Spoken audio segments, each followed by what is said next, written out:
the single most remarkable achievement of India in the last half a century is the transformation of the food and agriculture situation.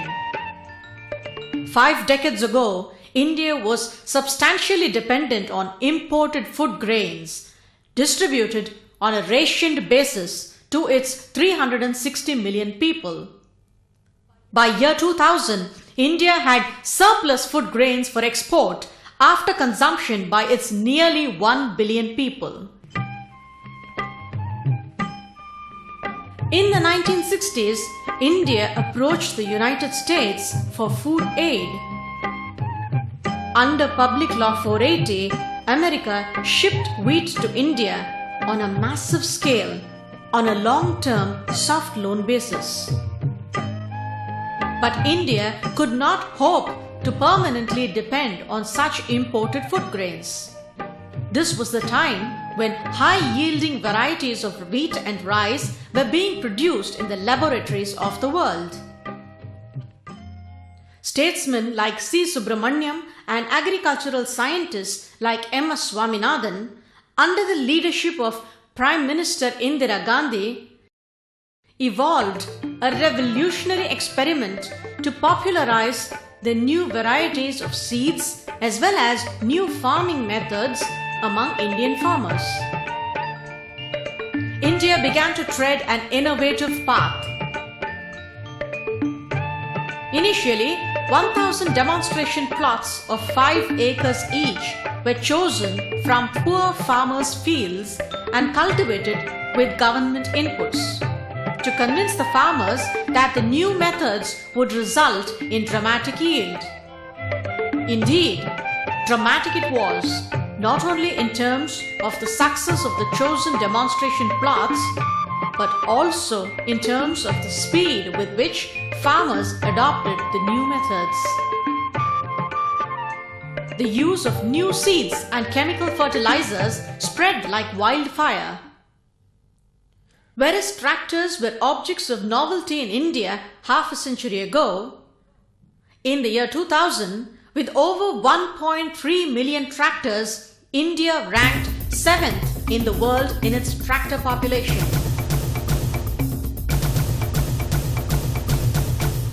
India invested heavily in tapping its water resources in terms of groundwater and in terms of small and very large dams across major rivers. India has brought 66% of land with irrigation potential under cultivation with irrigation. 20% of the irrigated land in the world is in India today, getting India the 2nd rank in this sphere among the Committee of Nations. Another major supporting activity for agriculture is fertilizer production. India manufactures 11 million tons of fertilizer per year and ranks 3rd among the nations of the world in fertilizer consumption. India's success in the Green Revolution is almost a miracle, focusing attention on a few social dimensions, reflecting the resilience of an ancient culture when it transforms itself into a modern nation. It is the success of Indian agricultural scientists in their passion to be socially responsive. It is a tribute to a generation of Indian statesmen and scientists who worked with dedication and integrity. More than anything, it is the victory of the millions of hard-working Indian farmers who adopted modern methods with innovation, speed, and efficiency. Although there has been a phenomenal increase in food production, India had to feed almost 1.1 billion people in 2010, as against 360 million 6 decades ago. Due to one of the largest ever birth control programs in human history undertaken by any country, India's birth rate has come down from 40 per thousand in 1947 to about 25 per thousand in the year 2010. During the same period, due to improved medical and health care, the death rate has come down from 28 per thousand to about 7 per thousand. Average life expectancy has more than doubled to 64 years in these 6 decades. Although gender equality has been built into the Constitution of India, a major boost to achieve this was the 73rd Amendment to the Constitution, by which local self-government of villages has been significantly strengthened. Also, the reservation of seats for women in all panchayats has brought out the latent leadership qualities of rural women. The bill pending in Parliament, even as this film is under production, reserving 1/3 seats for women in all legislatures and the Parliament, will indeed be a historic landmark heralding a new era in women's empowerment.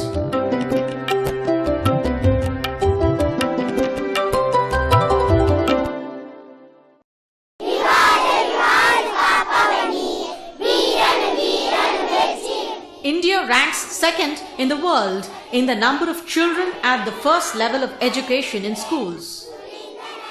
The recent legislation to implement right to education will fulfill the cherished goal of 100% elementary education for all.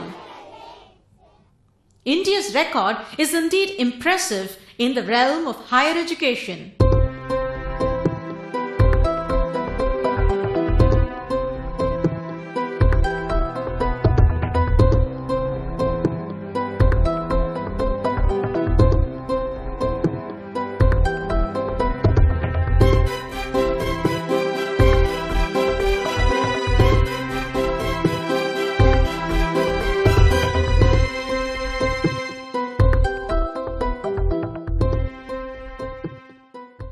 The number of universities have gone up from 25 to about 1,000. The number of colleges from 700 to about 16,000. And the students' enrollment in colleges has jumped from under 200,000 60 years ago to over a staggering 7 million in 2010.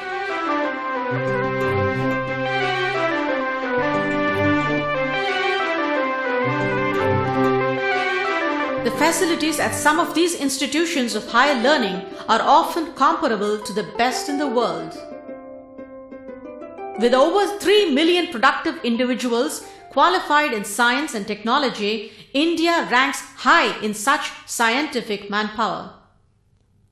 This is also reflected by the tremendous strides made by India in the realm of the new threshold areas of science and applied technology such as atomic energy and space. India has several indigenously designed satellites of her own in orbit for communications, weather forecasting, and so on. In 2009, in another landmark event in India's success story, India's Space Research Organization, ISRO, successfully launched its Chandrayaan voyage to the moon.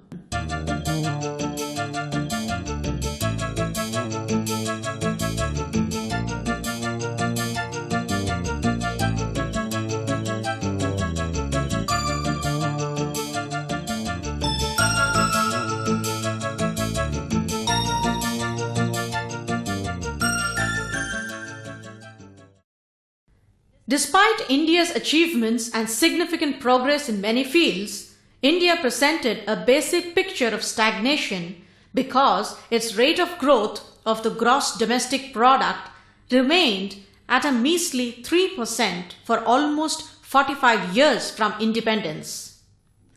In 1991, it further crashed to less than 1%. India was then in the midst of a most severe economic crisis. Our foreign exchange reserves had nearly disappeared. Nobody was willing to give us even a small loan. When we had to raise even a small loan of $500 million, our former creditors asked us to physically ship gold which was kept in the vaults of the Reserve Bank of India. What could be more humiliating than that? At that time, inflation was rampant. Output, employment were sliding down, and it appeared that India might go the same way as later on the Soviet Union went. But we also felt that a crisis is also an opportunity to do those fundamental things which had been thought about before, but somehow could not be implemented, and whose implementation was absolutely essential to bring out the vast latent development potential, the vast latent reservoir of creativity, innovativeness, spirit of enterprise and adventure that exists in India. These were the motivating factors which led to these changes in economic policies brought about by our government. India abolished to a large degree industrial licensing and began to encourage entrepreneurs to be guided by the market forces. It slashed import tariff from 300% to under 50% or even lower for some commodities. It reduced the levels and slabs of personal taxation drastically. It ended the monopoly of the state-owned public sector in power, roads, ports, aviation, and telecommunications by inviting both Indian and foreign private investors. India liberalized foreign investment rules. The results began to show. We have seen the success of this policy. We have seen that rates of industrial growth have gone to even 12% in a couple of years. We were at the same time somewhat insulated from the worldwide economic meltdown that affected most economies of the world from 2008. India has established herself as a major player in the automobile industry.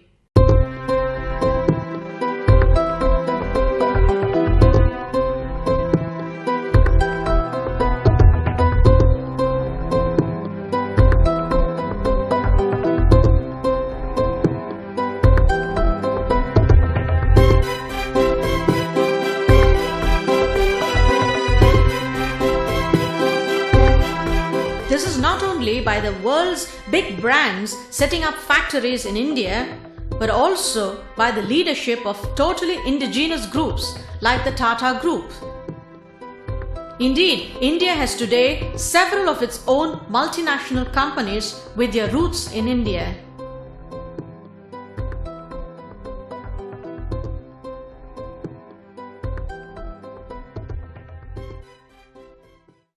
India's spectacular success as a global player in the development of computer software, especially high-end application software, is one of the great achievements of contemporary India.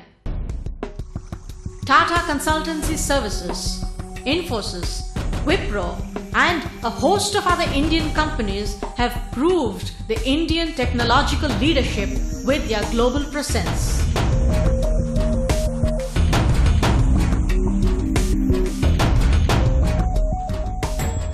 Yes, India is on the path of emerging as another center of power among the Committee of Nations. But the economic liberalization policies of the 1990s, implemented in the last 2 decades, has not yet resulted in inclusive growth for all sections of society. Concurrently today, there is a very prosperous India and a poverty-stricken India.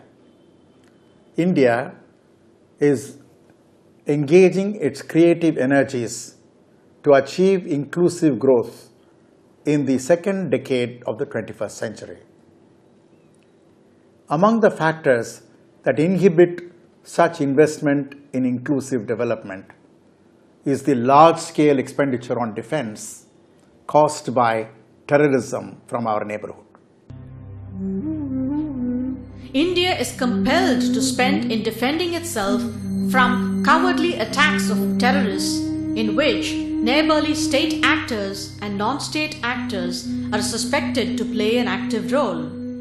We salute our defense forces for their valor, sacrifice and integrity.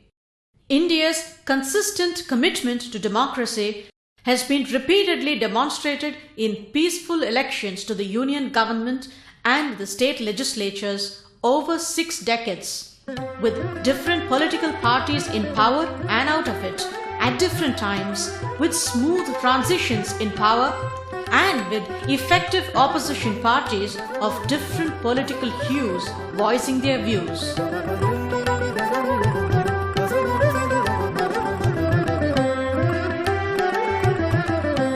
Drawing a societal balance sheet of the last 6 decades since India became a republic, some other fundamentally strong institutional frameworks also stand out with caliber and credibility, such as the Election Commission, which has autonomous powers and functions, the Comptroller and Auditor General of India, who sometimes questions the financial propriety of governmental costs, a completely independent judiciary, which has a tradition of upholding the rule of law. A fair system of checks and balances has been built in between the legislature, the executive and the judiciary in such a manner that fault lines in any one of them can be found by another and corrected. In addition to these constitutional mechanisms, the proactive print and electronic media enjoy and enforce their freedom, acting as watchdogs in the interests of the people. Well, nothing in the world is perfect. Sometimes there are charges of corruption against politicians and civil servants, cash for vote scam against candidates and voters. Not so often charges of impropriety against the judiciary. Occasionally of paid news against the media. And action against all these moral violations is painfully slow. But democracy is slow acting, and it is part of the price of freedom. The people of India have chosen to pay that price to remain free. Having brought down the eligibility to vote to 18 years of age, India has a very large proportion of young voters. India is getting ready to take up a leadership role by the 3rd decade of this 21st century. India is grooming to take on new and renewed goals, deeply rooted in its millennia-old civilizational values, adapted to a new world milieu.